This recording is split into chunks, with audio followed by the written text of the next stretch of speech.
पूज्यपाद स्वामी ने कहा, परोपकृति मुत्सज्जय सोपकार परो भवा। अपने पर के उपकार को छोड़ करके जो स्वयं के उपकार में लग जाता है, अपने लक्ष्य को प्राप्त हो जाता है। आचार्य भगवान इस संगति के लिए हमसे कहते हैं, लौकिक जनों की संगति का एक बहुत अच्छे उदाहरण आपने पढ़े होंगे। जो स्वाध्याय प्रेमी हैं, ग्रंथों को पढ़ते हैं, उनको ये सब अच्छे से पता होगा कि एक ही माता पिता से दोनों ने जन्म लिया। माता पिता अलग अलग नहीं हैं, एक साथ दोनों ने जन्म लेते हैं। एक को शूद्र ले जाता है और एक खुद के यहाँ पलता है, जाति से ब्राह्मण। ऐसे वो दोनों पुत्र जब पालन पोषण होता है, उन पुत्रों के पालन पोषण में जो शूद्र के यहाँ पला था, वो गाली गलौज, मदिरा को पान करने में अपना धर्म समझता है, और जो ब्राह्मण के यहाँ पलता है वो मदिरा को न छूने में अपना धर्म समझता है। आचार्य भगवंत कहते हैं कि कितना असर आ गया। जो 9 महीने गर्भ में रहा उसमें शिक्षित नहीं हो पाया, लेकिन 9 महीने बाहर आने के बाद जो शूद्र के यहाँ पलता है वो गाली गलौज में जीता है, जो ब्राह्मण के यहाँ पलता है वो वेद और पुराणों की गाथाओं में जीता है। आचार्य भगवंत कहते हैं कि प्रवृत्ति में भेद है लेकिन जन्म में अभेद है। उसकी प्रवृत्ति में भेद दिखाई दे रहा है लेकिन जन्म में कोई भेद दिखाई नहीं दे रहा। इसी तरह से जो शूद्र के यहाँ पला उसने शूद्रता को ग्रहण कर लिया, और जो ब्राह्मण के यहाँ पलता है वो पलते पलते कालांतर में इंद्रभूत गौतम गणधर बन जाता है। महान भावों, इसी प्रकार से एक माता पिता की 2 संतानें अलग अलग संगति के कारण अलग अलग व्यवहारी बन जाया करती हैं। ऐसे ही कसाई की संतान है राग और द्वेष। राग भी बंध का कारण है, द्वेष भी बंध का कारण है। दोनों ही ये संतानें मोक्ष को दिलाने में कार्यकारी नहीं हैं। फिर हम सब इनकी संगति को करके, इनको अपने जीवन में उतार करके क्या हम अपने लक्ष्य को पहुंचेंगे? इतना जरूर है, पुण्य और पाप दोनों से मोक्ष नहीं है। अंतर इतना है, पाप नरक के द्वार को खोलता है और पुण्य स्वर्ग के द्वारों को खोल देता है। इतना ही अंतर है, लेकिन मोक्ष के द्वार को उद्घाटित करने के लिए हमें पुण्य और पाप दोनों को ही बुद्धिपूर्वक छोड़ना होगा। लेकिन कब तक? अब आप कल से ही कहें कि माताजी ठीक है, हम मंदिर आना बंद कर देते हैं क्योंकि पुण्य भी छोड़ना है और पाप भी छोड़ना है। आचार्य भगवंत कहते हैं, इतना नादान भी ना बन, तू तो बहुत समझदार है। कितनी भक्ति और कितनी अच्छी बातें करता है। जब तुझे किसी को समझाने का नंबर आता है, लगता है कि सारा पांडित्य द्वादशांग का तेरे अंदर ही समा गया है। लेकिन जब अपने प्रश्नों को पलटते हैं तो लगता है मेरे पृष्ठ दूसरे की तरह भरे हुए नहीं हैं, खाली के खाली हैं। आचार्य भगवंत कहते हैं, हम नरक से बचें, जो कि नरक से जाने की अपेक्षा स्वर्ग जाना ज्यादा अच्छा है। पाप करने के लिए बहुत मेहनत करना पड़ता है, लेकिन पुण्य करने के लिए कोई मेहनत नहीं करनी। मोक्ष जाना है तो कुछ नहीं करना, मोक्ष तो और सरल है। सब कुछ छोड़ करके बैठ जाओ, अपने आप को देखने का पुरुषार्थ करो। दोनों हाथों से दुकानदारी करते हो फिर भी शांति नहीं है। यहाँ कहते हैं तुम तो हाथ पर हाथ रख कर के बैठ जाओ, कुछ कर पुरुषार्थ ही नहीं करना, मोक्ष सहजता से प्राप्त हो जाएगा। और स्वर्ग और नरक जाने के लिए हमें बहुत मेहनत करनी पड़ती है।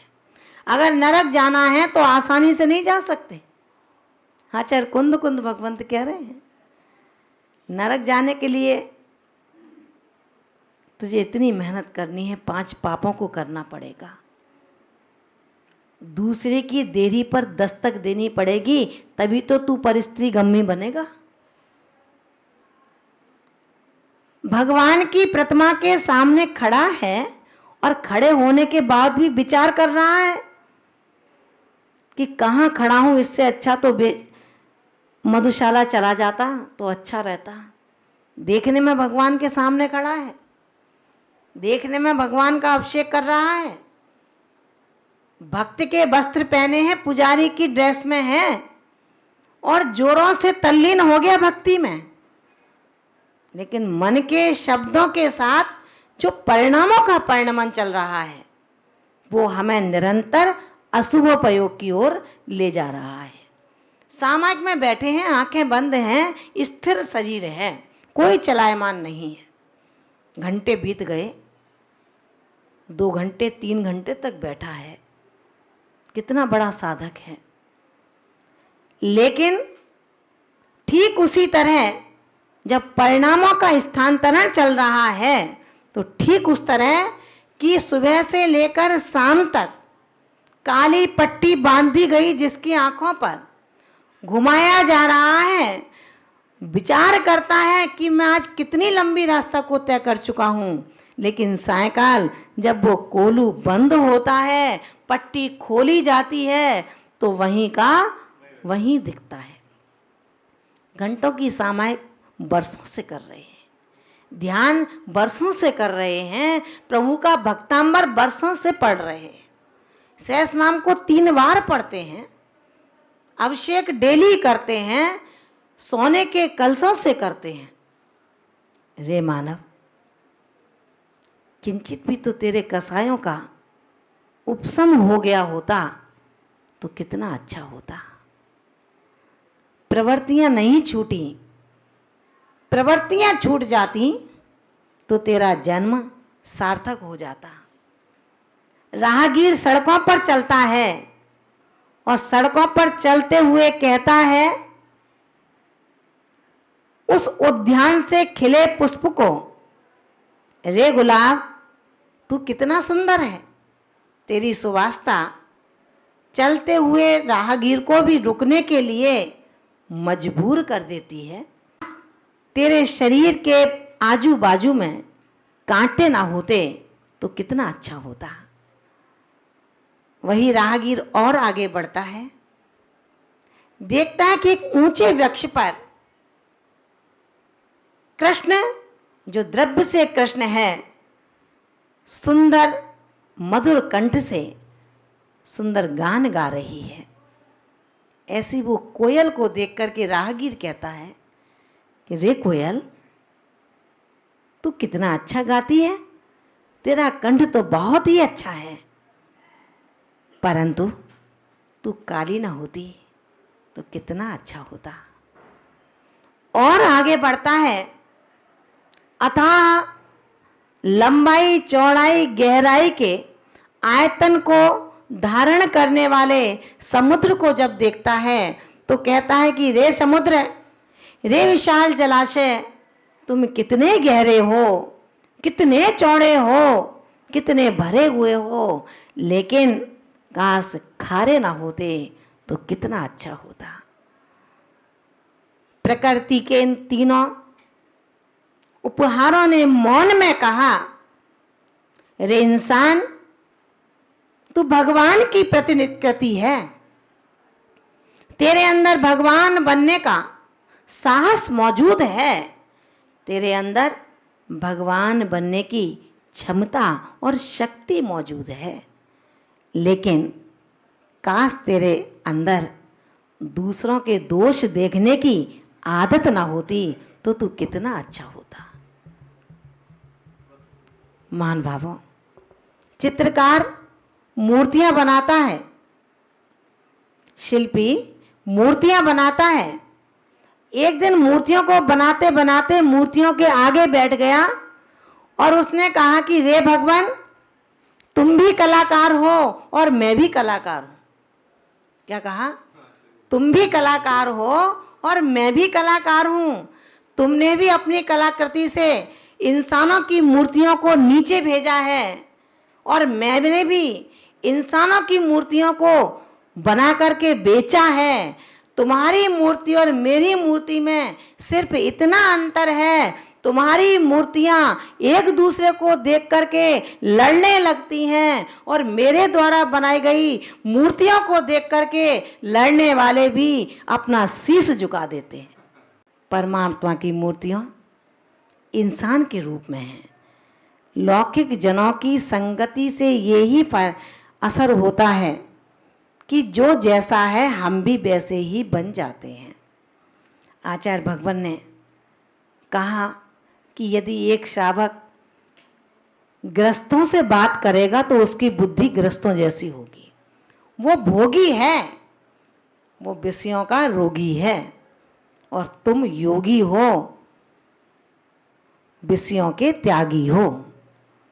आचार्य भगवान कहते हैं, त्यागी त्यागी में भी अभेद हो तो ही दोस्ती करना, वरना मत करना।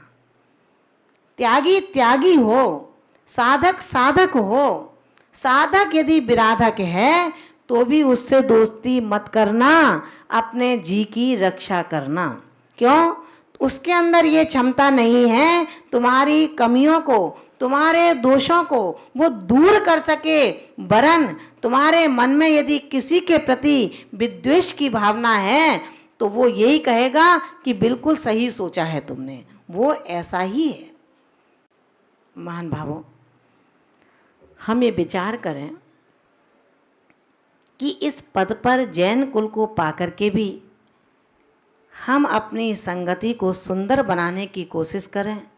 ये संगति का ही तो प्रभाव था कि संगति को पाकर के जिसने माँ बनकर के बेटे को जन्म दिया हो और बेटे ने कसाई की संगति करके जब उसके पैरों में अपनी पैर से ठुकरा दिया, लात मार दी, तो उसी संगति का परिणाम था कि शालिनी बनकर के उसको पैर को खाने लगी।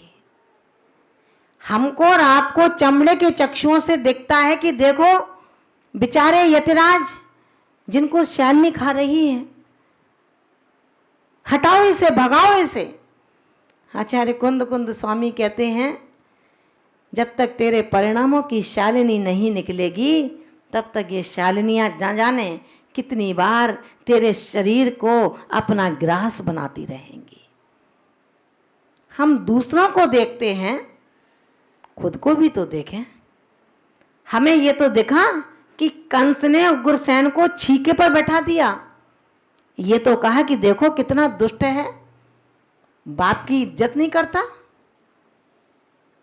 उसने तुम्हें राजगद्दी दी और तुमने उसको किसी दिन का नहीं रखा। आचार्य भगवंत कहते हैं, हे दीन के बेचारे, तेरी बुद्धि पर बड़ा तरस आता है।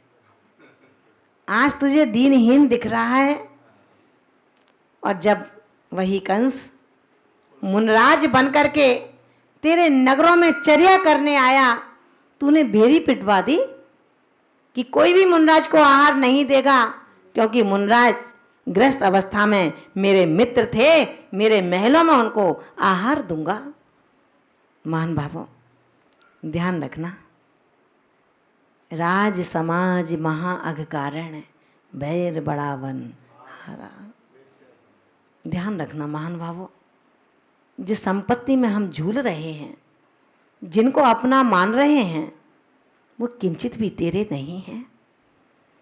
ये निद्रा तेरी नहीं है, जग जा, कब तक सोता रहेगा। पूरी रात सोया है फिर भी तेरी नींद पूरी नहीं हो पाई।